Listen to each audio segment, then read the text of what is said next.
নমস্কার বন্ধুরা, আশা করি আপনারা সকলে ভালো আছেন। কাকলি কিচেনে সকলকে স্বাগত। আজকে আমি বানিয়েছি পাকা আম দিয়ে আইসক্রিম। তাহলে চলুন কি করে বানিয়েছি দেখা যাক। এখানে আমি একটা আম ছোট ছোট করে কেটে নিয়েছি। এখন আমি মিক্সার জারের মধ্যে দিয়ে দিচ্ছি আমটাকে। দিচ্ছি 1 চামচের মতন গুঁড়ো দুধ, আর দিচ্ছি 2 চামচ চিনির গুঁড়ো। মিষ্টিটা আপনাদের পছন্দ অনুযায়ী দেবেন। এবার আমি এটাকে দুবার মিক্সিতে ঘুরিয়ে নেব। আমটাকে আমি পেস্ট করে নিয়েছি। এর ভিতরে যেন কোনো লাম্পস না থাকে, ভালো করে পেস্ট করে নিতে হবে। এখন আমি মিক্সার জারটা ধুয়ে এর ভিতরে জল দিয়ে দিচ্ছি। আমার চিনি একটু কম আছে, সেজন্য 2 চামচের মতন চিনি আর একটু দিয়ে দিলাম।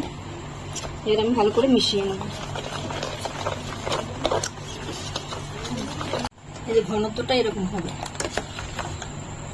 একদম পাতলাও না, খুব বেশি ঘনও না। এখন আমি এগুলোকে আইসক্রিম মোল্ডে দিয়ে দিচ্ছি।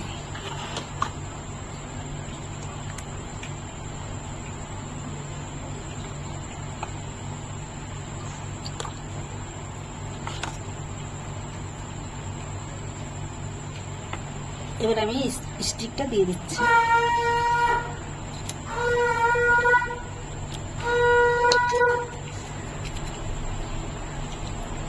যাদের কাছে আইসক্রিম মোল্ড নেই তারা এরকম কফি কাপ বা চায়ের কাপ নিয়ে নিতে পারেন, বা যে কোনো স্টিলের গ্লাস নিলেও হবে।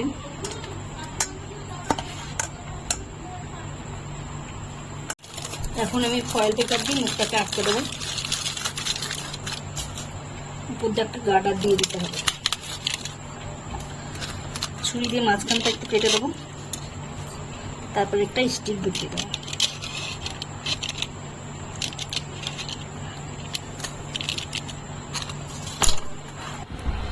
আইসক্রিমগুলো আমার রেডি হয়ে গেছে। আমি এগুলো এখন ফ্রিজে সারা রাত রেখে দেবো। আর ফ্রিজের টেম্পারেচারটা হাই টু মিডিয়াম করে রাখতে হবে। আইসক্রিমগুলো আমার এখন রেডি হয়ে গেছে। আমি এখন আপনাদের একটা কেটে দেখাবো। প্রথমে কেউচি দিয়ে সাইড দিয়ে একটু কেটে নিতে হবে, তারপরে এটাকে আমি বের করে নিচ্ছি। দেখুন আইসক্রিমগুলো সুন্দর জমেছে।